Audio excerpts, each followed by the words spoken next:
ሰላም አድማጭ ተመልካቾቻችን፣ በዛሬው ፕሮግራማችን የአርሰናል የዝውውር እቅዶችን እና የሚመጡና የሚወጡ ተጫዋቾችን በሚል አዲስ ፕሮግራም ሰርተናል። ወደ ፕሮግራሙ እንሂድ። አዎ እንደሚታወቀው ከሆነ አርሰናል በአምስቱ ታላላቅ የአውሮፓ ሊጎች በሳይዝ እና በዴብዝ በጣም ምርጥ ከሚባሉ ክለቦች ተርታ የሚሰለፍ ነው። ምክንያቱም በእያንዳንዱ ቦታ ከሁለት እና ከሁለት በላይ የሆኑ ተጫዋቾችን ያለው ቡድን ነው። በፉል ባክም፣ በሴንተር ባክም፣ በዊንገር ሚናም፣ በስትራይከር ራሱ ብናይ ጋብርኤል ሄሱስ፣ ቪክቶር ጌኮሬሽ፣ ሃቨርትዝ እና ሞሪኖ ለዛ ቦታ የሚፎካከሩ ተጫዋቾች ናቸው። 10 ቁጥር ላይም ብናይ ኤዜ እና ኦዴጋርድ፣ ንዋኔሪም እዛ ቦታ ላይ መጫወት ይችላል። ቡካዮ ሳካ እና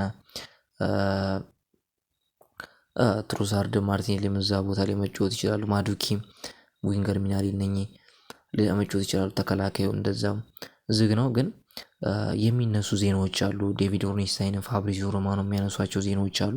እነኛም ዜናዎች የሚሆኑት ከሊያውና ካኒ ኤልዲዝን የአርሰናል ስታፎች ስካውት እያደረጋቸው እንደሆኑ ነው።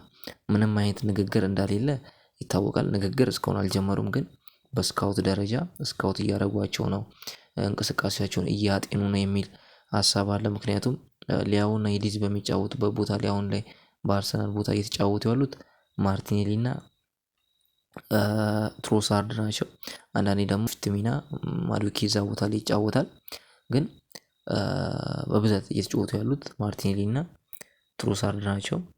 እነሱ በተለያዩ ምክንያቶች ከአርሰናል ጋር በሚቀጥለው የዝውውር መስኮት በሚቀጥለው የዝውውር ሲዝን ይቀጥላሉ ተብሎ አይጠበቁም። ምክንያቱም ትሮሳርድ እድሜው ገፍቷል፣ 31 ዓመቱ ነው። አዲስ ኮንትራት ቢቀርብለትም ለሱ ባካፕ ወይም ደግሞ እሱን የሚፎካከር ተጫዋች አርሰናሎች የማምጣት እቅድ አላቸው የሚል ዜናዎችን እያየሁ እገኛለሁ። ማርቲኔሊ ደግሞ በዝውውሩ ይወጣል የሚል ነገር አለ። ምክንያቱም ፐርፎርማንሱ ዋይዝ ስናይ ማርቲኔሊ እድገት እያሳየ የለም። ከአመት አመት እድገቱ እየቀነሰ ያለ ይመስላል። የአርሰናል ደጋፊዎች እንደምታስታውሱ ከሆነ እሱ ራሱን ለአርሰናል ደጋፊዎች እየገለጸበት የነበረው አመት አርሰናል ቶፕ 4 የሚጫወትበት አመት የ21 22 ሲዝን ላይ አምስተኛውን የጨረሰበት ላይ በመጀመሪያው ዙር ወደ 14ኛ ሳምንት ላይ ተቀይሮ በመግባት ኒውካስትል ላይ ያስቆጠረው ጎል ምናምን እነኛ ከዛ በኋላ የማርቲኔሊ እድገት በጣም እየወረደ መጥቷል። ስለዚህ አርሰናል በዚህ የክረምት ዝውውር መስኮት ለጀርመን ክለቦች እየተነሱ ያሉ ስሞች አሉ።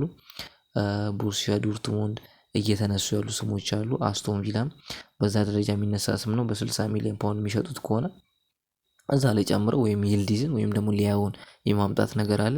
ሊያው በክፍያ ደረጃ በጣም ከፍ የሚል ነው።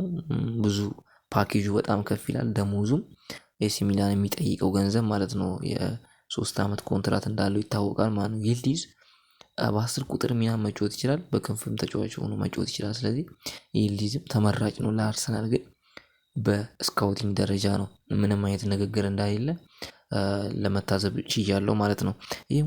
ይወጣሉ ተብሎ ደግሞ የሚጠበቁ ተጫዋቾች አሉ። ስኬሊ፣ ንዋኔሪ በእቅድ ደረጃ ይወጣሉ ተብሎ ሩመር ናቸው። ይወጣሉ ተብሎ የሚታሰቡ ተጫዋቾች ናቸው። ምክንያቱም ስኬሊ የመጫወቻ እድል እያገኘው አይደለም የሚል ነገር ይነሳል። ምክንያቱም እዛ ቦታ ላይ ካላፊዮሪ ነው በቋሚነት እየተሰለፈ ያለው። ካላፊዮሪ እንኳን ባይኖር በሜክሺፍት ሚና የቀኝ እግሩን ተጫዋች ቲምበርን ወደዛ ቦታ በማስኬድ እያጫወተው ይገኛል። አርቴታ ለስኬሊ ምንም አይነት ፍላጎት እንዳሌለው የሚያሳይ ይመስላል። በስኬሊም ፋኖች ደረጃ የሚነሳው ያ ነው። ግን ስኬሊ እዛው ቆይቶ ራሱን ማሻሻል አለበት የሚል የብዙዎች ሀሳብ። ምክንያቱም እድሜው ገና ስለሆነ አርቴታም ጥሩ አሰልጣኝ ስለሆነ ስኬሊን ያሳድጓል የሚል ነገር አለ።